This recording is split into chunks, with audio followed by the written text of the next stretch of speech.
VS9 media ప్రేక్షకులకు హోలీ పండుగ శుభాకాంక్షలు. సంపూర్ణ చంద్రగ్రహణం పురస్కరించుకుని దేశంలోని అన్ని ఆలయాలను మూసివేశారు. తెల్లవారుజాము నుండే ప్రత్యేక పూజాది కార్యక్రమాలు నిర్వహించిన అనంతరం సంపూర్ణ చంద్రగ్రహణం సందర్భంగా గర్భగుడిలోని మూలవర్ల ఆలయ తలుపులను మూసి అనంతరం ఉపయాలయాల తలుపులను మూసివేశారు. ఈ 8 గంటల 30 నిమిషాలకు మొత్తంగా ప్రధాన గోపుర ఆలయ సిబ్బంది మరియు ఆధ్వర్యంలో వేద పండితులు భద్రతా సిబ్బంది ఆధ్వర్యంలో తలుపులు మూసివేయడం జరిగింది.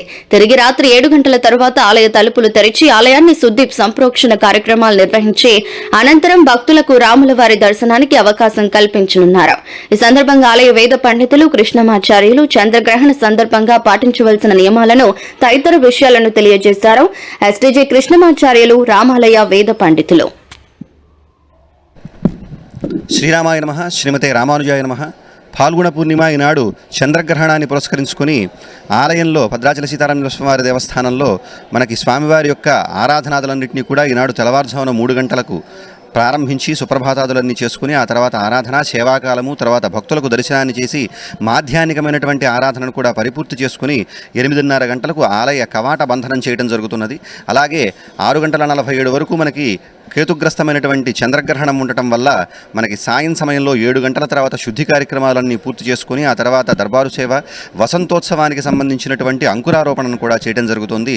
సాధారణంగా మనకి పాల్గొన పూర్ణిమ నాడు ఈ వసంతోత్సవాన్ని నిర్వహించడం జరుగుతుంది. కానీ చంద్రగ్రహణ కారణంగా నిన్నటి రోజు జరపవలసినటువంటి అంకురారోపణను ఈనాడు గ్రహణ శుద్ధి తర్వాత అంకురారోపణ చేసుకొని ఆ తర్వాత ఇవాళ కలపవలసినటువంటి తలంబరాలను రేపటి రోజున మనకి కలపడం జరుగుతుంది. ఈ తలంబరాలను కలపడంతో భద్రాచల రామచంద్రమూర్తి యొక్క బ్రహ్మోత్సవాలలో భాగంగా జరిగేటువంటి శ్రీరామ పనుల నవమి పనులకు ఏవైతే ఉందో వాటికి శ్రీకారం చుట్టినట్లుగా భావిస్తారు. కాబట్టి రేపటి రోజున జరిగేటువంటి కార్యక్రమానికి కూడా భక్తజనం అసేక సంఖ్యలో పాల్గొని స్వామివారి యొక్క అనుగ్రహానికి పాత్రలు కావాల్సిందిగా కోరుతూ జై శ్రీరామ్. సాధారణంగా మనకి గ్రహణం సమయంలో ఏవైతే నిబంధనలు పాటించవలసినటువంటి ఉన్నాయో మనకి సుమారుగా ఈ గ్రహణం ఎప్పుడైతే సంభవిస్తుందో దానికన్నా 6 గంటల ముందు లేదా 7-8 గంటల ముందు మనకి భోజనాదులన్నింటినీ కూడా పూర్తి చేసుకోవాల్సిందని చెప్పి శాస్త్రం తెలియజేస్తోంది. మనకి సుమారు 9 గంటలకల్లా మన భోజనాలు అనేటువంటివి పూర్తి చేసుకోవాలి.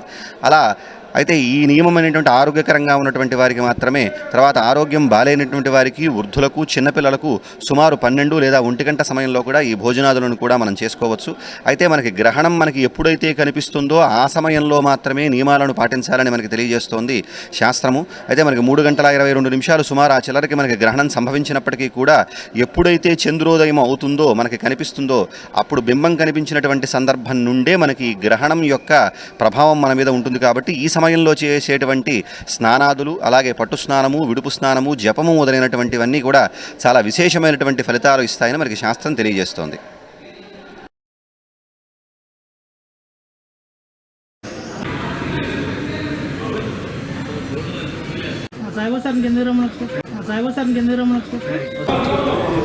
సాయంకాలం 7 గంటలకు స్వామివారిని తెలుస్తారు. ఆలయం సంప్రోక్షణ కార్యక్రమం జరిగిన తర్వాత యథావిధిగా స్వామివారికి దర్శనం ఉంటుంది.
చలో